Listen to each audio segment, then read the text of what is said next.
오늘 뉴스룸은 첫 소식으로 석 달 정도 남은 총선의 화두를 짚어보겠습니다. 최근 국회를 뒤흔든 이른바 패스트트랙 정국이 사실상 내일이면 정리가 될 걸로 보입니다. 그럼 이제 총선 레이스가 본격적으로 시작하겠죠. 먼저 이번 총선에서 각 당의 얼굴과도 같은 1호 공약부터 황예린 기자가 소개합니다. 내일 국회 본회의가 열리고 나면 총선 국면이 본격적으로 시작될 예정입니다. 본회의에선 검경 수사권 조정안과 정세균 총리 후보자의 임명 동의안이 올라갑니다. 회의를 마친 뒤 민주당은 오는 수요일쯤 1호 공약을 발표하며 총선에 본격적으로 나설 예정입니다.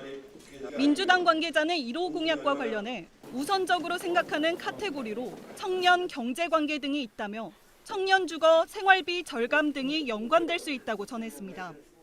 최근 수도권 집값 상승 문제를 고려했을 때 청년 주거에 관한 공약이 나올 것이란 관측이 있습니다. 지난 20대 총선에서 민주당은 소득 하위 70% 노인에 대한 기초연금 30만 원 지급을 내세웠습니다. 반면 자유한국당은 정권 심판론에 집중하는 모습입니다. 이미 공약 1호로 공수처법 폐지를 내세웠습니다. 당초 부동산 등의 정책을 검토하다 방향을 튼 것으로 전해집니다. 한편 정의당은 벌써 청년 기초자산을 마련해주는 제도를 1호로 발표하며 청년 표심 살리기에 나선 상황입니다. 새로운 보수당도 이번 달 중에 청년을 중심으로 한 1호 공약을 발표할 것으로 알려졌습니다. JTBC 황예린입니다. 이번 총선의 화두 중 하나는 바로 청와대 출신입니다. 청와대 출신 출마자가 유독 많다. 다른 것도 아니고 여당인 민주당 안팎에서 나오는 불만입니다. 그래서 경선 때 청와대 이력 못 쓰게 하자는 말도 나왔지만 민주당은 일단 허용하는 방안을 검토 중입니다. 그래야 본선에서도 이길 수 있다는 판단 때문으로 보여지는데 이 소식은 최재원 기자입니다. 민주당 총선 출마자들이 지역구 주민들에게 전하는 포스터, 문자 메시지, 소셜미디어입니다. 문재인 대통령, 문재인 정부, 청와대 등을 내세우며 대통령과의 인연이나 청와대 근무 경력을 강조합니다. 민주당 안팎에선 당내 경선 때 이 같은 이력을 못 쓰게 해야 한다는 지적도 나오기도 했습니다.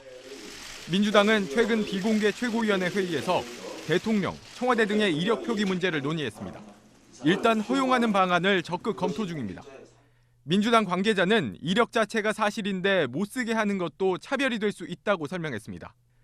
또 이를 허용해야 본선에서 경쟁력이 될 수 있다는 판단도 깔려 있습니다. 지방선거 때처럼 청와대 출신은 6개월 이상 근무했거나 정부 출신은 차관급 이상일 경우 허용하는 방안이 거론됩니다. 다만 호남 등 일부 지역은 이 같은 이력이 있느냐 없느냐에 따라 지지율 차이가 커 제한을 둬야 한다는 의견도 있습니다. 민주당은 청와대 출신에 대해 특혜나 불이익 없이 경선으로 후보를 정하겠다고 강조합니다. 다음 달 후보 경선이 본격화되기 전 최종 방침을 정할 것으로 보입니다. JTBC 최재원입니다.